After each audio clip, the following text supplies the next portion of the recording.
Good evening. Welcome to this edition of Just the News, which is a 10-minute capsule of everything you want to know about what went on in the world today without any shouting. Let's get straight to it. In our first story, the British Parliament set aside 90 minutes to debate safety of farmers and press freedom in India. Now, the concerns were raised by several MPs over the Indian government's reaction to protests. The debate was initiated by Liberal Democrat Gurj Singh. His petition received over 1 lakh signatures from UK residents within a few weeks. Now, in response to this debate, the Indian High Commission in London put out a statement saying, and I quote, "We deeply regret that rather than a balanced debate, false assertions without substantiation of facts were made, casting aspersions on the largest functioning democracy in the world and its institutions. Foreign media, including the British media, are present in India and have witnessed the events under discussion firsthand. The question of lack of freedom of media in India does not arise." To this, the UK government has responded, saying the concerns will be raised with India when both prime ministers meet in person. End quote. Back home in India, Uttarakhand Chief Minister Trivendra Singh Rawat has tendered his resignation to the state governor, Baby Rani Maurya, at Raj Bhavan in Dehradun. Now, this comes after reports that the Uttarakhand BJP MLAs were unhappy with Rawat's style of functioning and wanted a change in leadership. Rawat met with BJP chief JP Nadda and several other party leaders in Delhi on Monday, sparking rumours of some sort of shuffle in the party. Rawat's government has been under scrutiny over its handling of the Chamoli flash flood and also its move to push work on projects that were suspended by the Supreme Court. In Maharashtra, concerning numbers on COVID again, the Thane Municipal Commissioner Vipin Sharma has issued a lockdown notice between the 13th of March and the 31st of March in 16 hotspots in Thane city. Now, the order said that all of the restrictions that were in place during the nationwide lockdown declared earlier will be enforced during this time as well. Now, these are the reports effectively that are coming out, but it's still slightly vague because there were so many sort of categories of lockdowns that we went through last year. We're not really sure which one the commissioner is referring to as far as Thane is concerned. But a look at the numbers so far. On Monday, 149 fresh cases were reported in Thane, which currently has 1,911 active cases in the city. Now, after recording over 10,000 cases every day for 3 consecutive days, Maharashtra has had some relief on Monday when it recorded only 8,744 cases. Mumbai, though, still a concern. To give you an idea, Mumbai was reporting a daily count of fewer than 500 cases 3 weeks ago. But as of the 7th of March, it has reported 1,360 cases. The civic body in Mumbai has no plans to impose any sort of lockdown from what we understand, but the city has been brought under very strong surveillance by the BMC, stepping up containment measures and insisting that people wear their masks. On a positive note, on the vaccine, UK's leading medical journal, The Lancet, has said the Bharat Biotech Covaxin was found to be safe, which is a really important piece of information, and has demonstrated better performance in phase 2 trials compared to phase 1. This also comes after Bharat Biotech and the Indian Medical Council Medical Center of Research, the partners for this particular vaccine, announced that Covaxin has demonstrated nearly 81% efficacy, which is its ability to protect you in the interim phase 3 trials. In news coming in from Delhi High Court, the court has issued notice to the central government regarding a petition challenging the information technology guidelines for digital media. Remember, we talked about this on this YouTube channel, and there is a specific conversation I've had with Dr. Menka Guruswamy on how this will impact the way you and I send messages to each other on WhatsApp and Signal, the way you communicate with your friends and family, the content you consume on the internet, and of course, the press and media and journalism that currently functions online. Now, in this petition, which was filed by journalist Danya Rajendran, who is the editor of News Minute, and M.K. Venu, the founding editor of The Wire, They have asked for interim protection against possible coercive steps that may be taken under the new rules until the next hearing. The court has also asked the centre's response in that plea. The matter will be heard on the 16th of April. In other news, the Delhi Deputy Chief Minister and Finance Minister Manish Sisodia has presented a budget of 69,000 crore rupees for this year for the state. The focus of this year's budget were in areas of health, education, infrastructure and specifically water supply. The total outlay for the budget was about 6% more than last year's budget. News coming in from the election states, and this one is Tamil Nadu. Now, Kamal Hassan's Makkal Needhi Mayam party has announced it will contest 154 seats out of the total 234 seats in the Tamil Nadu Assembly elections.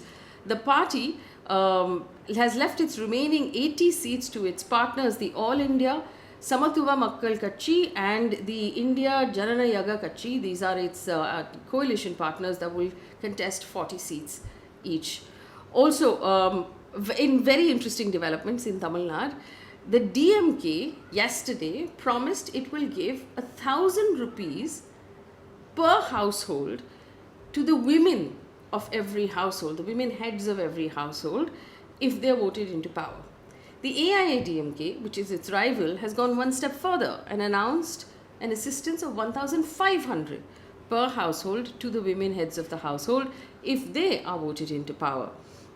Now, the party, this is the AIADMK, has also promised 6 cooking gas cylinders every year to every family in the state. Now, this will come as a relief given the price of cooking gas cylinders right now. Meanwhile, Kamal Hassan has accused both of these parties for copying his idea of paying housewives for doing their job.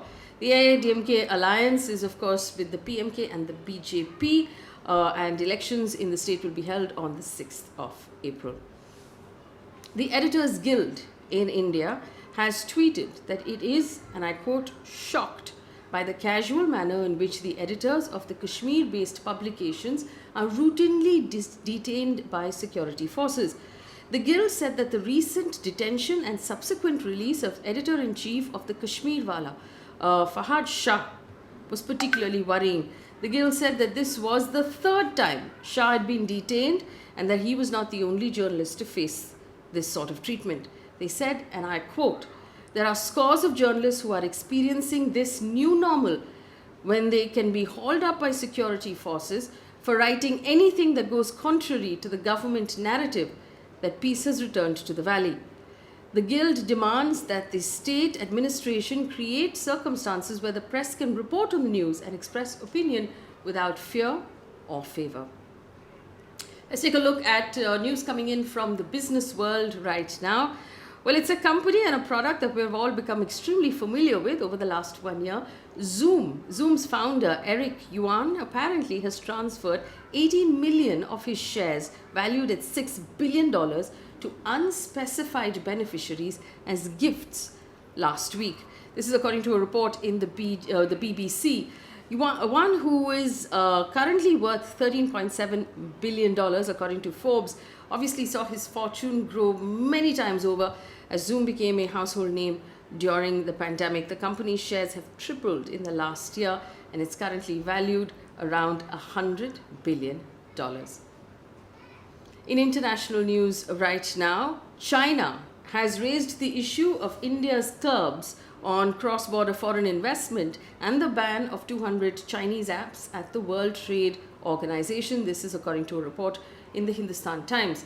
Now, China has expressed, and I quote, deep concern over the restrictions on opportunistic takeovers of Indian companies post-COVID, calling it inconsistent with multilateral trade rules and cautioning that it may affect business interests on both sides.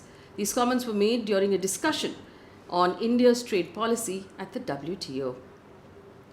Also, according to Reuters, China has launched a digital COVID-19 vaccination certificate for its citizens who plan to travel overseas, joining other countries that have issued similar COVID passports. As vaccinations are being rolled out across the world, several countries, including Bahrain and the European Union, have agreed to develop vaccine passports to be able to track those who are traveling who already have been vaccinated. In a precautionary measure, according to Reuters, Austria has suspended using doses from a particular batch of the Oxford AstraZeneca COVID 19 vaccine. It's investigating a cause for the death of one woman who apparently and allegedly died after taking the vaccine. The woman died 2 days after receiving the injection from severe blood coagulation problems. There was a second death, a woman from the same batch with pulmonary, I beg your pardon, another woman from the same batch suffered pulmonary embolism but is now recovering. Some quick news from the world of science and technology. NASA is set to start high voltage functional ground testing of the agency's first all-electric airplane. It's called the X-57 Maxwell. Now, it's built to push certification standards forward and to boost electric aircrafts. The testing will take place at NASA's Armstrong Flight Research Center in California. And this is really interesting because, while this is just technology that's been premiered, but the idea of flight that is entirely free of carbon emissions and dependent fully on electricity is brand new for the world, so we wish them good luck. Also, in sports news that you will find interesting at this point, Arvind Kejriwal has said Delhi will bid for the 2048 Olympics. Now, following the budget session where Deputy Chief Minister Manish Sisodia was announcing his budget, CM Arvind Kejriwal said the 2048 Olympic Games should be held in Delhi. He said, "We will take up whatever infrastructure and other necessities are needed in order to be prepared." Now, the process of selection of candidates for which city will host the Olympic Games is a long drawn-out one and divided into two phases. According to the International Olympic Committee, the process spans 2 years, during which the committee thoroughly review the city's development plans, legal infrastructure, and conduct on-site analysis of every candidate city. Well, good luck there for Delhi to be able to host the Olympics at some point. I'm assuming Delhi will also have to remarkably improve its air quality in order to win that bid. Leaving you now with a pinch of positive news before I let you go for tonight. The chief economist of the International Monetary Fund, Geeta Gopinath, has said that India really stands out in terms of its vaccine policy. She said, and I quote, "If you look for one manufacturing hub for vaccines in the world, that would be India." She also said that India has been playing a very important role in helping the rest of the world get vaccinated. All right, so that brings me to the end of this bulletin. Thank you so much for watching. Do leave us your feedback and a thumbs up if you thought this was helpful. It helps us work harder. Thanks for watching. Good night.